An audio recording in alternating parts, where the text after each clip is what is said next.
Please welcome our chief guest and keynote speaker, the former Prime Minister of Malaysia, His Excellency Tun Dr. Mahathir bin Mohamad. Mr. Claude Pereira, President CIMA of Sri Lanka, the Honorable Lakshman Kadigamal, Minister of Foreign Affairs of Sri Lanka, Professor Roland Kay, President of CIMA, distinguished guests, ladies and gentlemen. Firstly, I would like to thank the Foreign Minister for his kind words. I had hoped to hide the fact that I'm approaching 80. Now, all the girls will look the other way. I would like to thank the CIMA Global Leaders Summit 2005 for this invitation to talk about Malaysia and its pursuit of development. Malaysia's development strategy is, of course, far from perfect, but there is no harm in seeking or aiming for perfection. If you fall short, and it is most likely that you will fall short, it will not be too far from perfection. Certainly, it would be better than where you started off. Perfection in itself is a vision. It is the ideal that we seek. And the ideal needs to be visualized and to guide us. The ideal is what we aim at. It is therefore the target, the objective. If we want to go anywhere, we must decide the place that we are going to go to. Otherwise, we would not know the direction. We may even be going away from the target place, believing that we are going there. We must also know where we come from. Where we come from is history. Therefore, we must know our history. And knowing our history, we will know our past mistakes. And we must try to avoid them. It was George Santayana who said those who forget the lessons of history will be condemned to repeat their mistakes over and over again. In setting out on our journey to our ideal, our target, our objective, we don't want to repeat the mistakes of the past. That way, we will reach our objective earlier.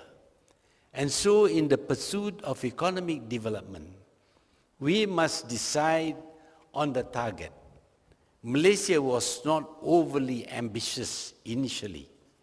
We were an agricultural country with a per capita income of only $200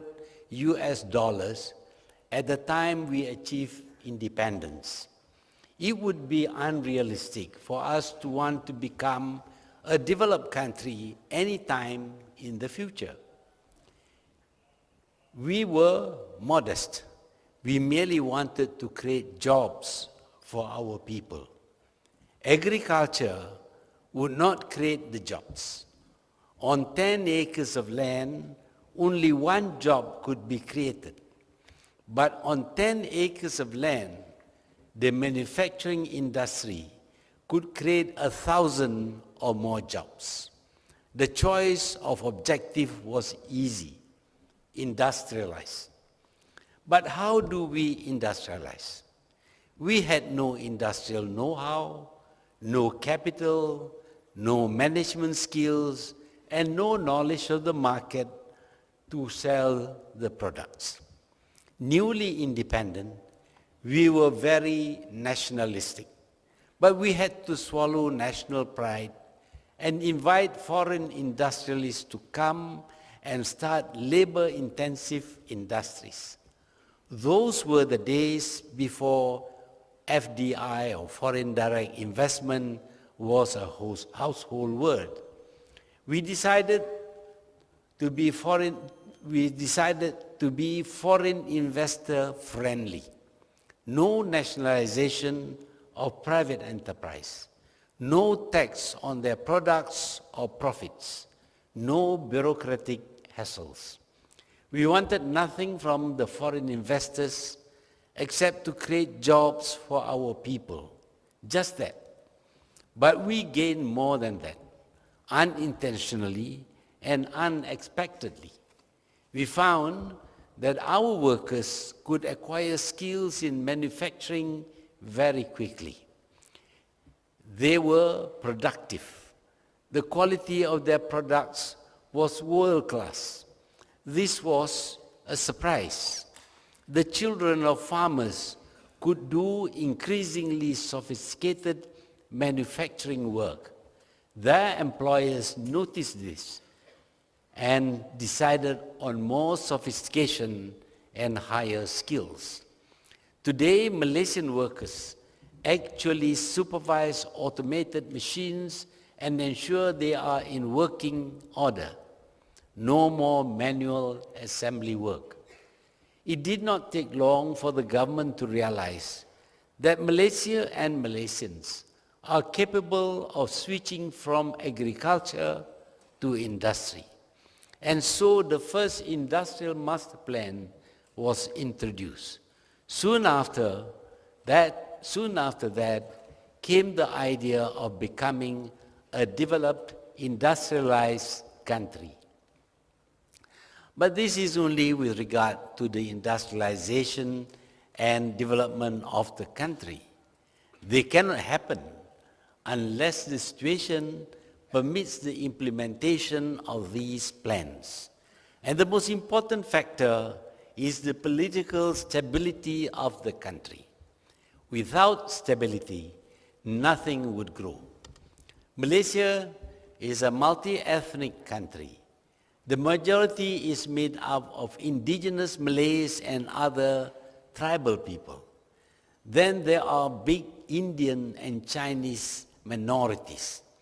The races are divided further because ethnicity is linked with religious differences, cultural and linguistic differences, and most important of all, the disparities in terms of wealth. Ethnic difference is usually enough to create tension in the relations between races. But with all the other differences, and in particular the disparities in wealth, tension and confrontation between the races would seem inevitable. Violence is very common in multiracial societies. So, early during the struggle for independence, the founding fathers worked out a system of sharing both political power and economic wealth. The philosophy is very simple. If one race grabs all political or economic power for itself, there would be strong antagonism from the other races. There would be political instability, and there would be violent confrontations. No economic growth or development could take place.